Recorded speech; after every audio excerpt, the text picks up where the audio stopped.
자, 안녕하세요, 여러분. 2강 시작하겠습니다. 이 학기 2강은요, 20년대 일제 통치를 좀 다뤄보려고 합니다. 자, 지난 시간에 1910년대 일제 통치를 좀 살펴봤습니다. 자, 기억나시죠? 별로 어렵지 않은 내용이니까. 10년대 일제 통치를, 무단 통치라고 불렀었죠. 근데 이제 1920년대로 넘어오거든요. 자, 1920년대 통치를 보통 뭐라고 하느냐? 여기 나오는 민족 분열 통치 또는, 문화 통치라고 합니다.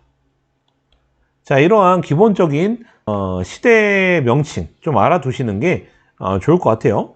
자, 민족 분열 통치, 이거 뭐 여러분 보시면 아시겠지만 우리 민족을 분열, 쪼개려는 통치겠죠. 쉽죠, 여러분. 그렇죠?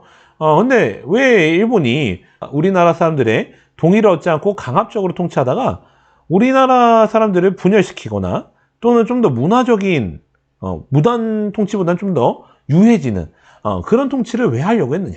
이런 내용을 일단 교과서 본문을 통해서 먼저 봐야겠죠. 자, 그 계기는 뭐냐?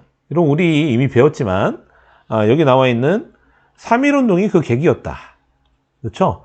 여러분 3.1운동이 우리나라 사람들이 일으킨 굉장히 중요한 거국적인 독립운동이었죠. 자, 이 3.1운동이 일어난 다양한 배경이 있지만 그 중에 무단 통치에 대한 불만이 있어요.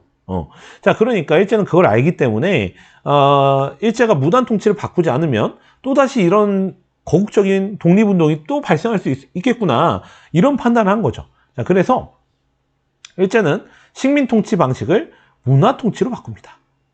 자, 문화 통치로 바꿨다 말 그대로 문화적이다 라는 거죠.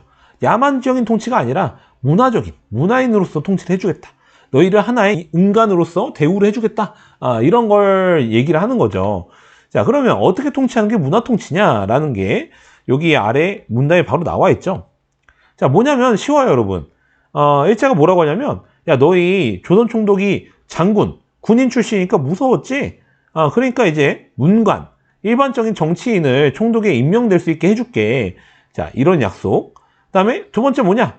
야, 너희 경찰들도 헌병, 그러니까 군인들이었으니까 되게 무서웠잖아. 칼 차고 이러니까 무서웠지? 그러니까 경찰도 보통 너희가 아는 일반적인 경찰로 바꿔줄게. 이게 두 번째 약속. 그 다음에 당연히 너희 때리는 거 이런 거 안 해줄게. 제복 착용도 무섭지? 그런 거 폐지할게.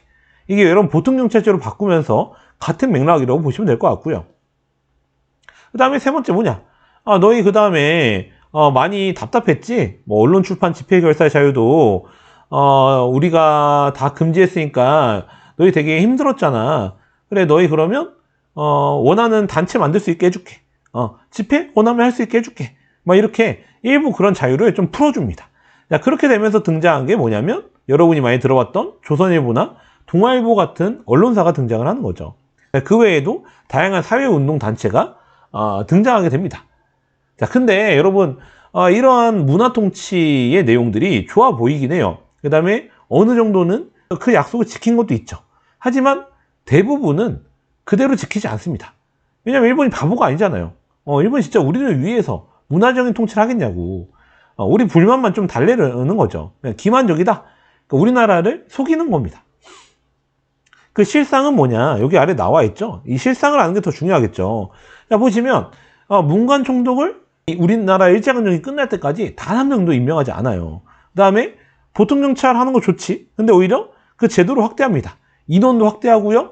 경찰서도 있죠. 확대합니다. 예산도 늘려요. 자, 이렇게 되니까 오히려 국민 한 명당 감시하는 경찰 수는 훨씬 늘어나는 거죠.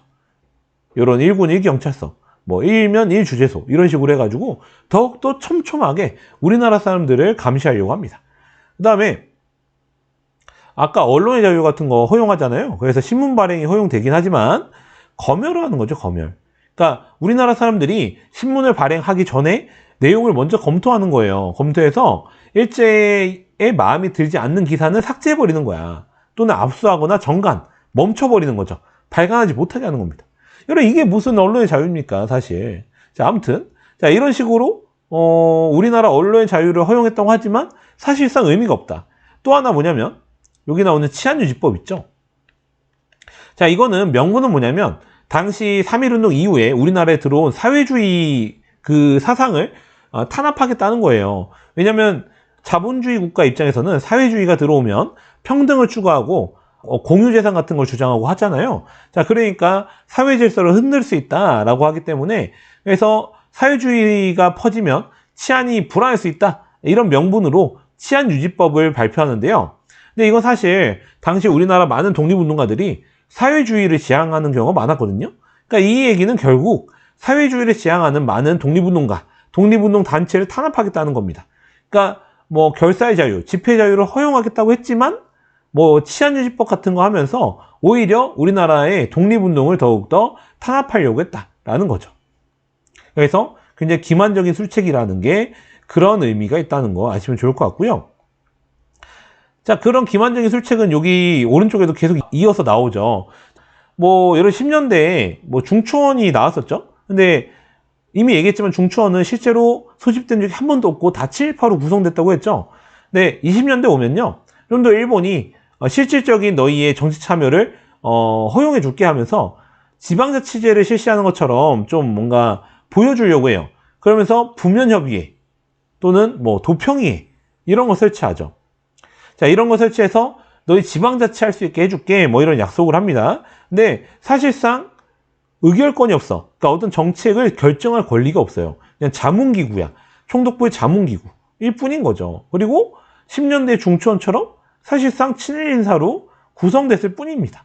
그러니까 역시 20년대에도 한국의 정치 참여를 허용해 주겠다고 했지만 그거는 허울 뿐이었어. 기만적인 거죠. 자, 그리고 계속 이어서 보시면요.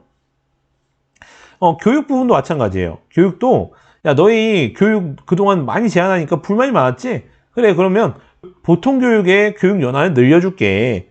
뭐 4년이었지? 이번에 6년 정도 늘려줄게. 뭐 이런 식으로. 학교 수도 더 늘려줄게. 뭐 이런 식으로 약속을 하지만 여전히 학교 수는 인구 대비에 비해서 여전히 부족했고요. 그 다음에 고등교육은 여전히 많이 취약했죠. 자, 그러다 보니까 여러분 나중에 나오듯이 우리나라 사람들이 돈을 모아서 밀립대학 설립운동을 막 전개하는 그런 상황이 나타나는 겁니다.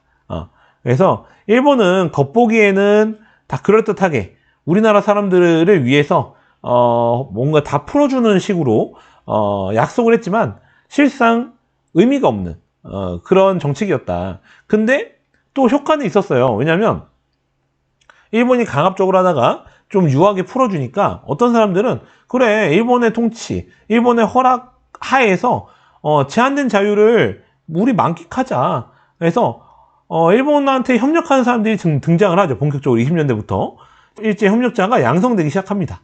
그렇지만 어떤 사람들은 일본의 이런 기만적인 술책을 충분히 눈치챌 수 있겠죠.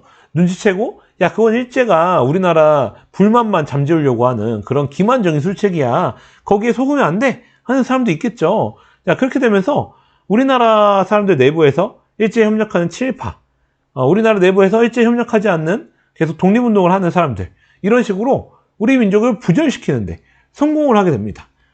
그래서 이 시기에 정책을 문화통치라고도 하지만 다른 말로 민족 분열 정책이라고 하죠. 그래서 이러한 일본의 유해진 통치에 동조한 사람들이 뭐 민족 개조론, 우리나라 사람들 자체가 민족성 자체가 좀 열등해. 그러니까 우리 개조해야 돼, 일본처럼 발전해야 돼, 이런 주장을 하는 경우도 생기고요. 그다음에 일본의 허락하에서 우리 자치하자, 일본이 허락하는 하에서 우리가 정치 참여할 수 있는 권한을 얻자, 이런 타협적인 사람들이 등장하기 시작한다는 거죠. 자, 이런 부분이 문제가 있다라는 거 하나 알아두시면 좋을 것 같고요. 자, 한 장 넘기시면 이제 경제적인 부분인데, 이런 10년대 경제적 정책을 토지조사 사업이라고 했죠. 근데 20년대에서 30년대 중반 보시면요, 산미 증식 계획이란 게 있어요. 자, 여기서 산미 증식, 미는 쌀이죠. 산은 뭐겠어요, 여러분? 생산한다는 거죠, 생산. 쌀 생산하는 걸 증식, 그러니까 늘리겠다는 거야. 자, 쌀 생산을 늘린다. 이제 토지조사 다 하니까 이제 거기 토지에서 생산하는 쌀의 양을 늘리려는 겁니다. 근데 왜 그러느냐? 우리나라를 위한 거냐? 우리나라를 위한 게 아니다. 다 일본을 위한 거다. 자, 왜? 일본은 당시에 공업화를 열심히 하고 있었거든요.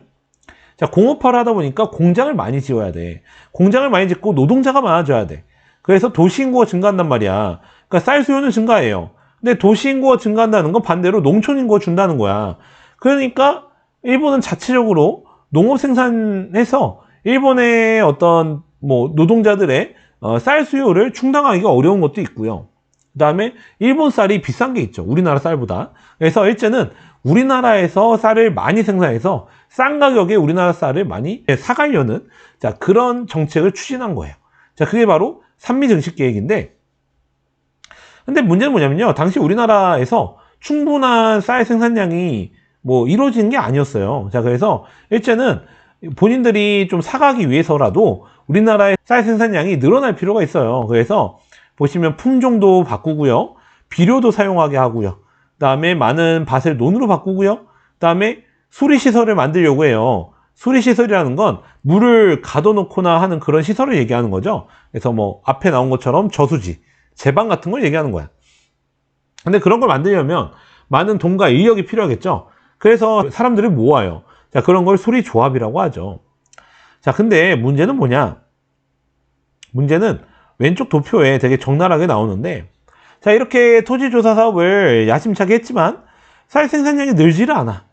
늘지 않는데 일본이 쌀을 사가는 양은 엄청나게 늘어난다는 거죠. 자, 이렇게 되니까 문제가 뭐겠습니까, 여러분? 당연히 우리나라 쌀이 많이 유출되다 보니까 쌀값도 우리나라 내부에서 오를 거고요. 그 다음에 아무래도 쌀 양 자체가 적으니까 우리나라 사람들이 먹을 쌀이 없겠죠. 자, 거기다가 그 과정에서 필요한 모든 비용을요, 일본이나 지주들이 부담하는 게 아니라 모든 것을 요 농민들이 다 떠맡게 되는 겁니다. 그러니까 농민들은 이미 토지조사 사업 이후에 높은 소작료를 내야 되는 상황인데, 거기다가 이런 산미증식 계획에서 필요한 어떤 비용들을 다 떠맡게 되니까 생활이 어려워질 수밖에 없겠죠. 그래서 더더욱더 많이 몰락할 수밖에 없고요. 자, 이런 사람들 이전에도 얘기했지만 화전민이 되거나 또는 도시 빈민 되거나 또는 만주, 연해주, 일본 등지로 이주하거나 뭐 이렇게 되는 겁니다. 그래서 나가서 다른 나라에서 농사를 짓거나 또는 일본으로 가서 노동자가 되거나 이런 선택을 하게 되는 거죠. 자, 그리고 아래 보시면요. 자, 일본이 이제 한 10년 정도 우리나라 식민지 통치하니까 어느 정도 자신감이 붙어서요. 이제 일본 기업이 좀 더 한국에 자유롭게 진출하기 위해서 회사령을 폐지해 버립니다. 왜냐면 아무리 조선총독이 허가하는 방식이라고 해도 일본 기업도 허가를 받아야 되니까, 물론 허가를 해주겠지만 귀찮은 게 있어요. 자, 그래서 신고제로 바꾸죠. 일단 설립하고 나서 총독한테 신고하면 되는 거야. 근데 이미 10년 동안 우리나라 기업과 일본 기업 간의 자본 격차가 벌어졌기 때문에 일본의 대기업을 우리나라 기업이 이기기 어려워요. 근데 그 상황에서 20년대에 일본은 아예 관세까지 폐지해버리죠. 그러니까 우리나라 산업자본이 일본의 어떤 산업자본을 이길 수가 없어요. 이런 관세라는 거는 우리나라로 들어오는 물건에 붙는 세금이란 말이야. 근데 일본은 산업화를 이미 했기 때문에 물건 가격이 싸요. 싸고 좋단 말이지. 근데 우리나라 사람들이 만드는 건 아직까지 이렇게 산업화가 본격적이지 않기 때문에 일본에 비해서 물건 가격은 비싸고 일본하고 품질은 같거나 떨어진단 말이야. 자, 그러니까 경쟁이 안 돼요. 근데 오히려 관세를 폐지했으니 우리나라 상품이 팔리겠냐고. 자, 거기다가 일본이 나중에 신은행령이라는 걸 발표해서 우리나라 어떤 자본 기준을 만드는 거예요. 그래서 그걸 충족하지 못하는 많은 우리나라 은행들을 일본 은행에 다 통폐합시켜요. 자, 이런 식으로 해가지고 우리나라 회사도 다 죽고요. 일본에 비해서 경쟁이 안 되니까 다 죽고 은행도 죽고 이런 식으로 경제를 일본이 다 장악해버리는 그런 문제가 생긴다라는 거죠.